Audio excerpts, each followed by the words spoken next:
अस्सलामुअलैकुम मज़्ज़ज़ सामीन, welcome to my channel voice of Muna. हमारी आज की स्टोरी का नाम है फरीद। वो कनाडा में पिज़्ज़ा डिलीवरी का काम करती थी। सोनाली बहुत अरसे से यहाँ थी। वो बड़ी मुश्किल से यहाँ तक पहुँची थी।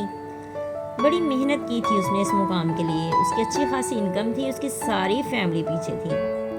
वो अकेली यहाँ रहती थी। उसे बहुत से मसाइल का सामना भी था। अचानक सोनाली के बाप की डेथ हो गई। वो वापस जाना चाहती थी मगर जा नहीं पा रही थी। वो अकेली बैठी रो रही थी। फिर उसे छुट्टी मिल ही गई। उसने फौरन वापसी की टिकट ली और घर आ गई। सब परेशान थे। सोनाली वाहिद कफील थी। अब वो अकेली घर चला रही थी। सोनाली का दिल नहीं था कि वो वापस जाती मगर मजबूरी थी। छोटे बहन भाइयों की पढ़ाई चल रही थी। सोनाली फिर वापस आ गई और अपनी ड्यूटी करने लगी। परदेश काटना आसान नहीं था। आज वो पिज्ज़ा डिलीवर करने गई तो वो एक मुस्लिम था। उसका नाम सुहेल था। सुहेल ने सोनाली का नंबर ले लिया। फिर अक्सर उसी से पिज़्ज़ा मंगवाता। इसी तरह बहुत से लोग थे जो उसे जानते थे। उन्हीं में एक जमान भी था जो कि एक सैलून पर काम किया करता था। सोनाली को नहीं पता था कि जमान और सुहेल आपस में रिश्तेदार हैं। जमान सोनाली से काफ़ी अरसे से टच में था। ईद की सुहेल ने सोनाली से पिज़्ज़ा मंगवा लिया तो जमान भी वहीं था। वो उसे देखकर हैरान हो गई। सुहेल ने बताया कि ये मेरा कज़न है। सोनाली ने बताया कि मैं काफ़ी अरसे से इसको जानती हूँ और हम दोस्त हैं। बातचीत होती रहती है। सुहेल ने कहा इसके चक्कर में नहीं आना। सोनाली हंस के बोली क्यों? ये शादीशुदा है और 2 बच्चे भी हैं इसके। अच्छा, मुझे नहीं बताया इसने। जमान सुहेल से नाराज हो गया। तुमने क्यों बताया?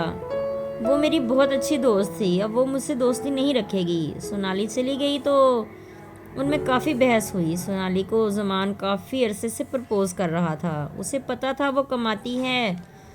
उसे ऐसा ही जीवन साथी चाहिए था मगर अब सोनाली ने उससे बात करना बंद कर दिया था। उसने कहा जो भी था तुम्हें मुझसे झूठ नहीं बोलना चाहिए था। फिर सुहेल कोशिश करने लगा मगर वो समझदार थी और अपने घर वालों के लिए मेहनत कर रही थी। उसे पता था कि ये सब फरेब है। सोनाली बीमार हो गई तो कुछ दिन काम पर नहीं गई। उसकी जगह दूसरी लड़की थी। सुहेल ने उससे पूछा तो उसने बताया कि सोनाली बीमार है। उसने उससे उसका एड्रेस पूछा। उसने बता दिया। सुहेल उसके अपार्टमेंट पहुंच गया। वो काफ़ी सारी लड़कियां इकट्ठी ही रहती थी। वो उसे देखकर हैरान रह गई। तुम? हाँ, मैं। कैसी हो? तुम्हारा नंबर बंद है। वो काम पे यूज़ होता है वैसे नहीं। अच्छा सही तो बताओ। बता तो देती तुम बीमार हो। हाँ मगर दिल नहीं चाहे इसलिए नहीं बताया। इंसानियत का रिश्ता तो है हमारे बीच और कुछ नहीं तो। हाँ, मैं कोई भी वहम नहीं पालना चाहती। ये परदेश है और हम अकेले ही रहते और हमें अकेले ही रहना है मगर तकलीफ में तो काम आना चाहिए। फिर वो उसकी खबर लेकर वापस आ गया। सुहेल को वो अच्छी लगी थी मगर सोनाली कुछ भी नहीं सोचती थी इसलिए तवज्जो ही नहीं दे रही थी।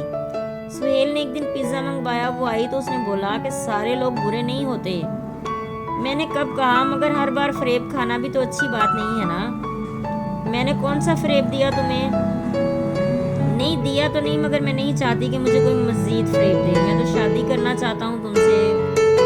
वो एक टुक से देख रही थी। मैं सीरियस हूँ। बाकी जैसे तुम बोलो करूँगा।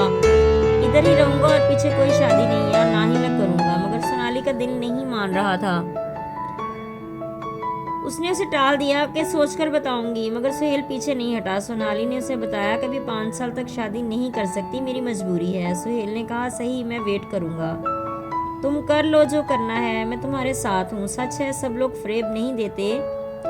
कुछ लोग सच्चे और मुखलिस भी होते हैं मगर ऐसे लोग मिलना बहुत मुश्किल है। सुहेल एक मुखलिस और अच्छा इंसान था और सोनाली भी वैसी ही थी। वो अपनी पूरी फैमिली को सपोर्ट कर रही थी। वो एक हमदर्द और गमगुसार साथी साबित हो सकती थी। इसीलिए सुहेल उसके पीछे लगा हुआ था। मगर सोनाली को अपने बहन भाइयों की तालीम और उनकी लाइफ को सेटल करना था। इस वजह से उसे भी बहुत टाइम चाहिए था। जीते रहिए, खुश रहिए। मिलते हैं अगली कहानी के साथ।